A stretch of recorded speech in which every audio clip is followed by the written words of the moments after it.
کہا بھئی تم مقابلے میں آئے ہو نماز پیچھے پڑھتے ہو؟ کہا حضور مقابلہ تو تلواروں سے کر رہے ہیں پر ہمارا دل تو مانتا ہے نا کہ مصطفیٰ کا نواسہ بڑی شان والا ہے۔ حر بن یزید نے 3 نمازیں لشکر سمیت امام حسین کے پیچھے پڑھی ہیں، 3 نمازیں، ظہر اثر اور مغرب۔ پھر امام حسین کے سامنے شرائط پیش کی کہ آپ کو یہاں گھیر لیا گیا ہے، یہاں آپ بیعت کریں گے یہاں آپ جنگ کریں گے، 2 ہی باتیں۔ امام حسین نے فرمایا نہیں بھائی بیعت تو میں نہیں کرتا، اس کے علاوہ تم جو کہتے ہو میں کرنے کو تیار ہوں۔ اس نے خط لکھا، عبید اللہ ابن زیاد کو ایک بندہ دوڑایا پیچھے کوفے، چند میل پہ کوفہ تھا، کہا وہ نہیں مان رہے، کیا کرنا ہے؟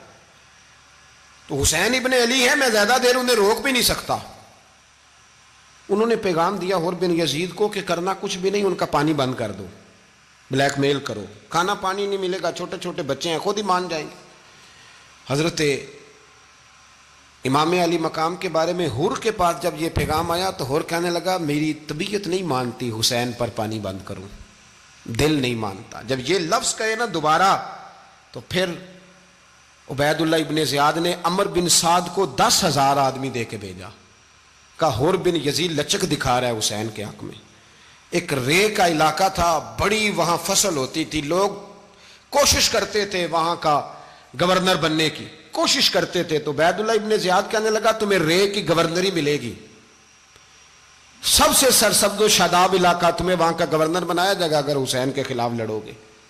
یہ اتنی زبردست ہوتی ہیں گورنریاں کہ گورنریوں کے لیے لوگ نسل رسول کے خلاف بھی نکل آتے ہیں، یہ اتنی تگڑی ہوتی ہیں، اتنی جلدی وفاداریاں بدلتی ہیں۔ امام حسین کو روک لیا گیا، عمر بن سعد نے روک لیا۔ 1 محرم کو امام آئے، 7 محرم تا روکا گیا، 7 محرم کو پانی بند کر دیا۔ جانور پانی پیتے تھے، گھوڑے پیتے تھے، کتے پیتے تھے، لیکن مصطفیٰ کے گھرانے کو پانی پینے کی اجازت، 3 دن تک پانی بند رہا۔ 9 محرم کو عمر بن سعد نے اور لوگ بلائے۔ شمر ایک بڑا سخت آدمی تھا، سنگ دل بدبخت، جس نے حضرت علی اصغر کے گلے پر تیر مارا تھا، وہ اور لشکر لے کے آیا۔ رات کو کہنے لگا امام حسین رضی اللہ تعالیٰ عنہ سے کہ بس بڑا ہو گیا، یہ 9-10 محرم کی درمیانی رات، یہاں آپ جنگ کریں گے یا آپ بیعت کریں گے، 2 ہی باتیں۔ امام حسین اندر گئے، سیدہ زینب سے مشورہ کیا، باہر آئے، فرمایا بات وہی ہے جو پہلے دن والی ہے۔ او بھائی بچے ساتھ ہو، صحرا کا علاقہ ہو، تپتی ہوئی ریت ہو، اتنے کٹھن اور سخت حالات، چاروں جانب موت ہی موت، دور دور تک اپنوں کا نام و نشان کوئی نہیں، اور اکیلے فیصلہ کرنے والے امام حسین، باقی سارے بچے ہیں یا عورتیں، سارے بڑے اکیلے۔ امام حسین رضی اللہ تعالیٰ عنہ نے فرمایا بھائی بیعت تو میں نہیں کرتا، باقی جو تمہارا پروگرام ہے۔ شمر اور ابن سعد کہنے لگے پھر جنگ کے لیے تیار ہو جائیں۔ کیا انداز ہے امام حسین کا، فرمانے لگے کل جنگ کروں گا، مجھے پتا تو ہے جنگ کا نتیجہ کیا نکلنا ہے، 1 رات مجھے دے دو تاکہ میں کھل کے اپنے رب کی عبادت تو کر لوں۔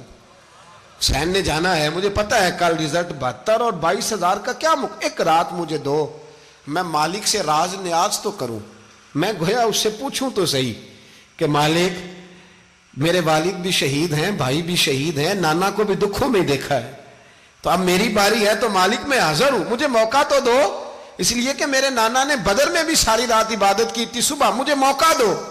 اور دنیا کا اصول ہے جب کوئی موقع مانگتا ہے تو دیا جاتا ہے۔ یہ دونوں کہنے لگے کوئی موقع نہیں۔ حر بن یزید پیچھے سے بولا، کہنے لگا نہیں بدتمیزی نہ کرو، حسین کو موقع دو، تمہیں دینا پڑے گا۔ موقع دیا۔ حر بن یزید نے پھر منت کی، کہا حضور آپ مہربانی کریں مان جائیں۔ فرمایا ماننے والا کھاتا کوئی نہیں۔ فرمایا ماننے والا کھاتا، بولیے ماننے والا کھاتا، یہ بڑا مشکل کام ہے بھائی۔ ضمیر کا سودا اب تو عام ہو گیا، بازار لگتے ہیں، ریٹ لگتے ہیں، اپنی اپنی چاہتوں پہ لوگوں نے اپنے اپنے انداز سجائے ہوئے ہیں۔ کوئی آدمی بس اچھے طریقے سے نام لے لے تو بس ہم اس کے پیچھے چل جاتے ہیں۔ اب تو عام ہو گیا یہ معاملہ۔ امام حسین نے فرمایا ہو ہی نہیں سکتا، ممکن ہی نہیں ہے۔ ساری رات عبادت میں گزری، ریاضت میں گزری۔ تہجد کا وقت ہوا تو گھر والوں کو بلایا، فرمایا دیکھنا تمہاری سی کی آواز نہ باہر آئے، خبردار سی کی آواز نہ آئے۔ اور امام زین العابدین سے فرمایا تو بیمار ہے، تو جہاد نہیں کرے گا، لیکن خیال رکھنا پیچھے۔ اور بڑی قیمتی بات بتا رہا ہوں، ہماری بیویاں کسی کے گھر میت ہو جائے تو 4 دن بخار نہیں اترتا، امام علی مقام نے سیدہ زینب سے فرمایا تو بڑی ہے، میری بہن ہے، پیچھے سارے بچے ہیں، جوان ہیں، ان کے حوصلے تیری ذمہ داری ہیں۔ صبح جنگ کا طبل بجنے لگا، فجر کی نماز پڑھی، سورج چڑھا، 10 محرم کا دن، جمعے کا وقت، جناب سیدنا امام حسین رضی اللہ تعالیٰ عنہ نے ریت پر سجدے کیے، لمبے سجدے، لمبی نماز، سورۃ الشمس کی آیات دوسری رکعت میں پڑھی تو سارا کربلا گونجنے لگا۔ کیا انداز تکلم تھا امام علی مقام کا۔ نماز مکمل ہوئی تو حور بن یزید، عمر بن سعد اور شیمر سے کہنے لگے واقعی حسین سے لڑو گے؟ پتہ نہیں کون ہے۔ قل لا اسألکم علیہ اجرا، تم نے نہیں پڑھا؟ الا المودۃ فی القربى، تمہاری آنکھیں بند ہیں۔ الحسن والحسین سید الشباب اہل جنہ، تمہیں نہیں پتا؟ کہنے لگا چپ کر، حکومت نظر آ رہی ہے۔ اور بن یزید کہنے لگے پھر میرا بھی فیصلہ سنو، مجھے حکومت نہیں چاہیے، مجھے جنت چاہیے۔ حکومت نہیں چاہیے۔ امام حسین کی پہلی فتح دیکھیں، اور بن یزید ایڑی لگا کے نا یزید کے لشکر سے نکل کے امام حسین کے لشکر میں شامل ہو گیا، اور پہلا شخص جس نے امام حسین کو روکا، امام حسین کے نام پر پہلا سر بھی اسی شخص نے کٹایا ہے۔ لیکن یزید کی قبر پہ لعنت بھی کوئی نہیں برساتا، اس کا محل تھا بہت بڑا، لیکن جب لوگ کربلا میں امام حسین کو سلام کرنے جاتے ہیں تو قدموں میں حور بن یزید کا مزار بھی بنا ہوا ہے، اس کو بھی سلامی دی جاتی ہے۔ اور اب ہم اکیلا حور بن یزید نہیں کہتے، ہم کہتے ہیں حور بن یزید رضی اللہ تعالیٰ۔ اب ہم اتنی تعظیم کرتے ہیں اس حور کی۔ جناب امام حسین کو میدان میں کھڑا کیا گیا، جہاد کا طبل بجا، پہلے خدام آئے، اور سن لو آج وہ پتہ نہیں بازاری سے لوگ چڑھ گئے اسٹیجوں پہ، بازاری سے، نہ چہرے پہ داڑھی ہے، نہ سر پہ کوئی کپڑا ہے، بازاری لوگ ہیں، بھاگ رہے ہیں، بازو چڑھائے ہوئے ہیں، بٹن کھولے ہوئے ہیں، تماشا بنا دیا۔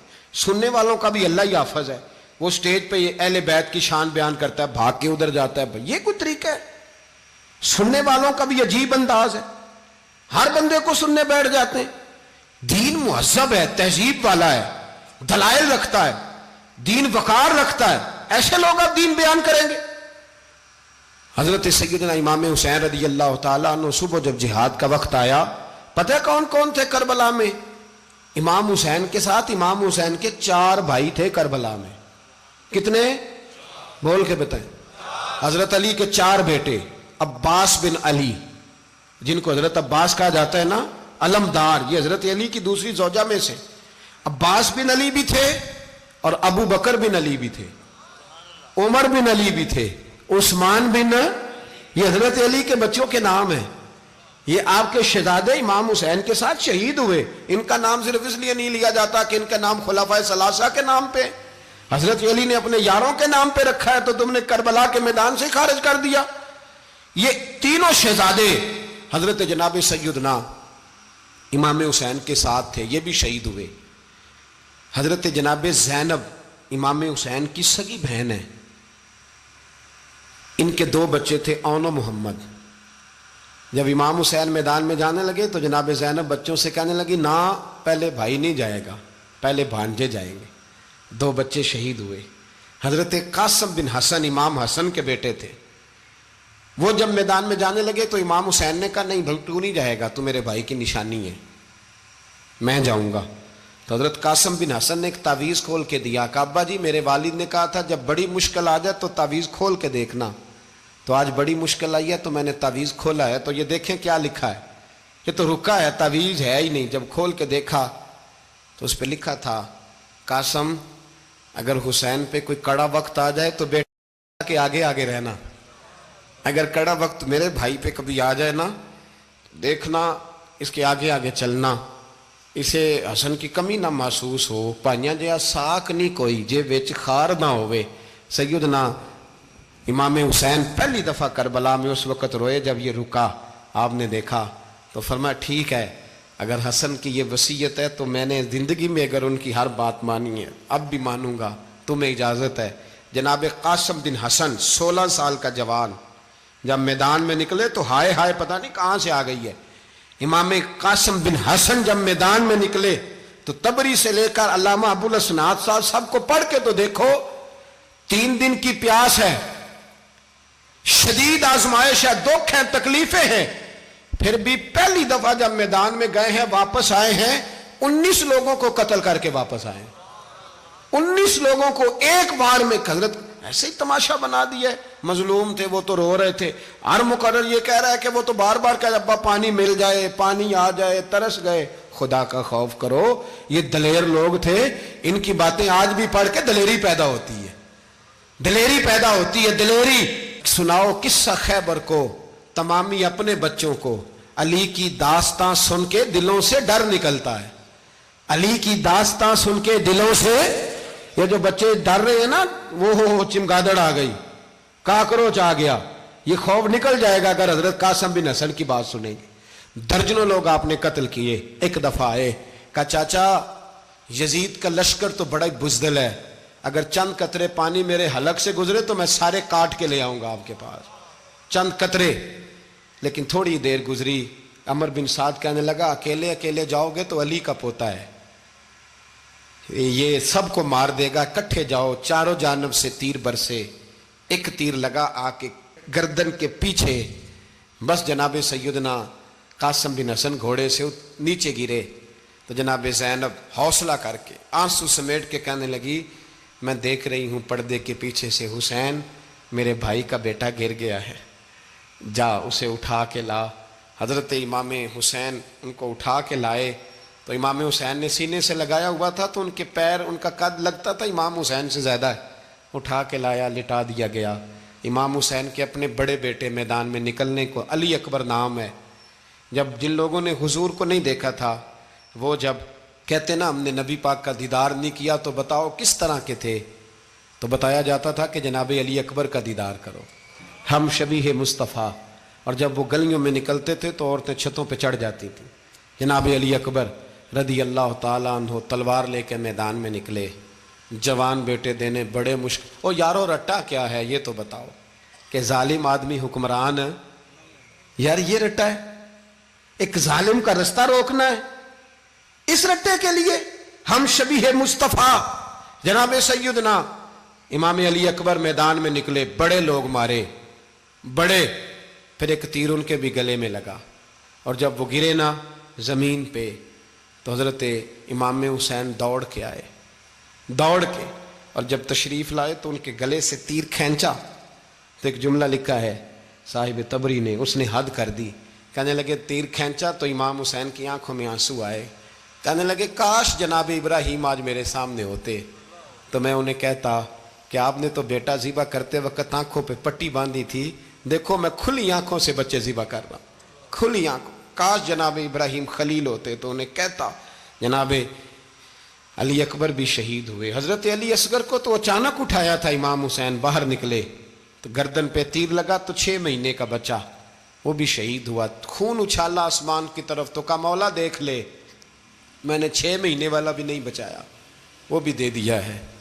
پھر حضرت عباس کو بیٹیوں نے کہا کہ اب نہ، کچھ کہتے ہیں پہلے شہید ہوئے، کچھ نے لکھا بعد میں، کہ اب ہم سے پانی کے بغیر نہیں رہا جاتا. تو جناب عباس پانی کا مشکیزہ لے کے نکلے، باہر نکلے، ایک ہاتھ کٹا، دوسرے پہ مشکیزہ وہ بھی کٹا. دیکھ لو میں پس منظر پہ ہوں ابھی تک، میں بتا رہا ہوں کہ جہاد کس کے خلاف تھا؟ ظالم حکمران کے خلاف، ظالم کافر کے خلاف نہیں، مشرک کے خلاف نہیں. حضرت امام حسین رضی اللہ تعالیٰ عنہ نے ہر جگہ ایک ہی بات کی کہ یزید شرابی ہے تو بچے کٹوا دوں گا، شرابی کو ووٹ. یہ ایک نہیں، ہر کتاب میں یہی لکھا، ہر کتاب میں، اور ہر مسلک کی کتاب. یزید چونکہ مجرے دیکھتا ہے، رنڈیوں کا ناچ دیکھتا ہے، بچے کٹوا دوں گا، اس کے ہاتھ میں ہاتھ.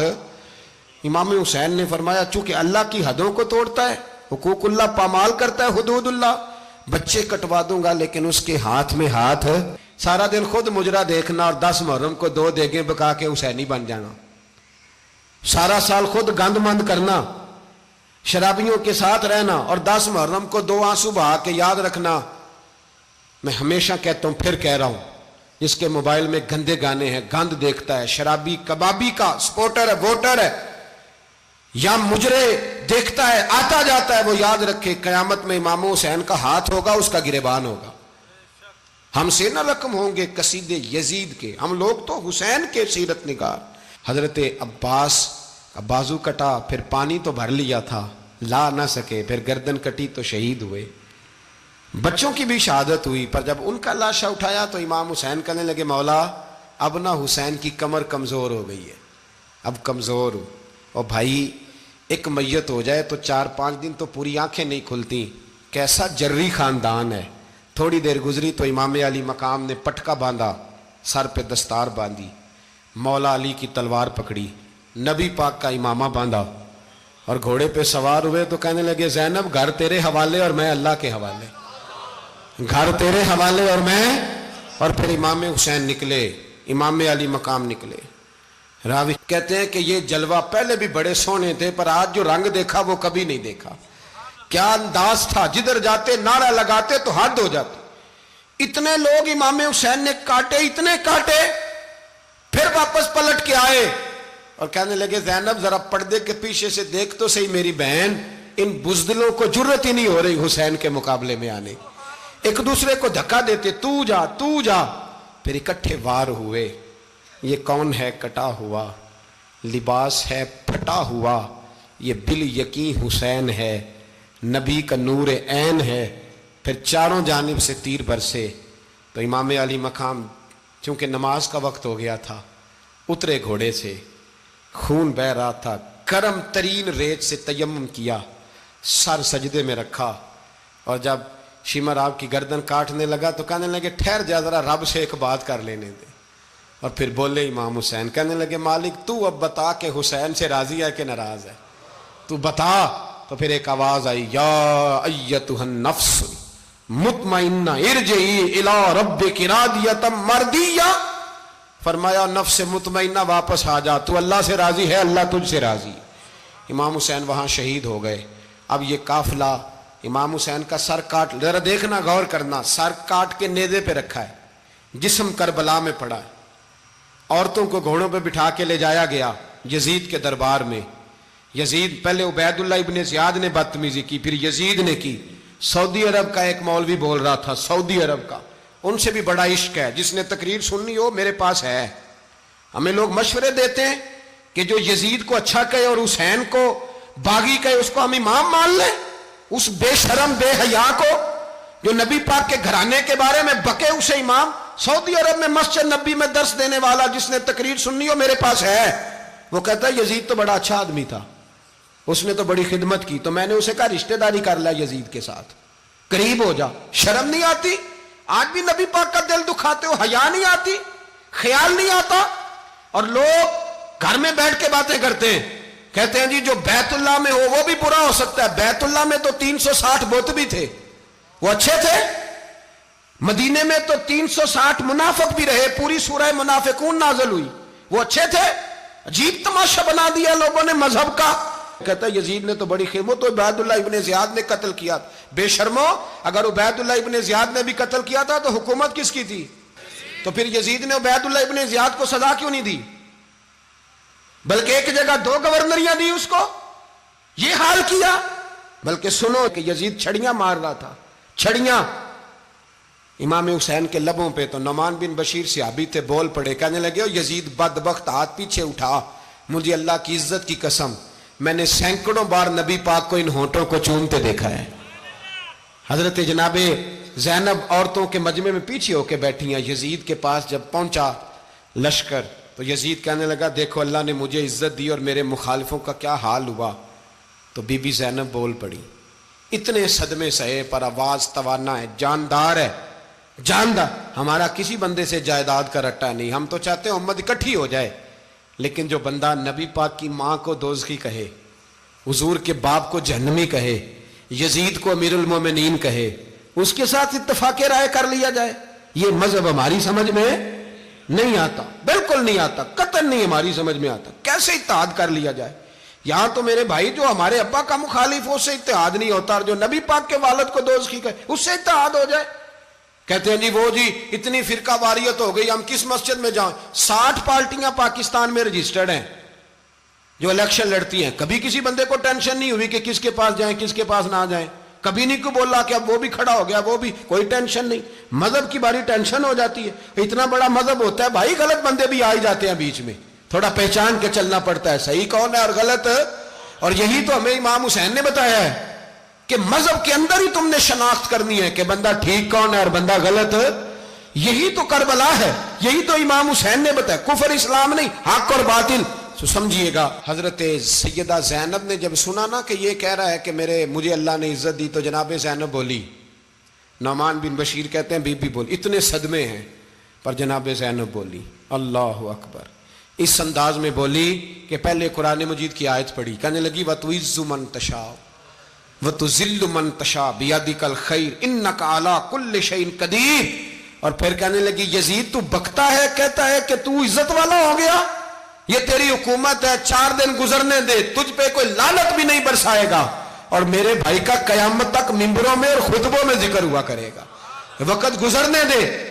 جب جناب بی بی زینب بول رہی تھی تو حضور کے ایک نابینا صحابی پاس بیٹھے تھے, جناب نعمان بن بشیر کا ہاتھ ہلایا, ہلا کے کہنے لگے کیا علی آ گئے؟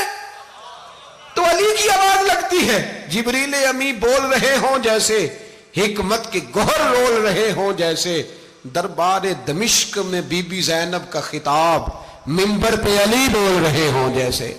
میرے بھائی بس کربلا والا قافلہ تو مدینے پہنچ گیا, 3 سال یزید نے حکومت کی, شرابیں عام ہو گئیں, مکے پہ حملہ ہوا, خانہ کعبہ کا غلاف جلا, مدینے پہ اس نے حملہ کیا, 3 دن مسجد نبوی میں اس نے گھوڑے باندھے, مسجد نبوی میں صحابہ کو نکال کے اپنا اس نے امام مقرر کیا, لیکن پھر امت نے اسے قبول نہ کیا, پھر وہ رسوا ہوا اور آج تک وہ رسوا ہے. لیکن امام حسین کا نام کل بھی زندہ تھا اور آج بھی. درس یہ ہے, پیغام یہ ہے, پیغام یہ ہے, یاد رکھو موت تیزی سے آ رہی ہے. ہمارے ساتھ والے دائیں بائیں والے سب چلے گئے, اسی طرح نمبر لگے گا, ایک دن اعلان ہوگا. ضمیر کے قیدی بن کے زندگی نہ گزارو, بالکل نہ گزارو.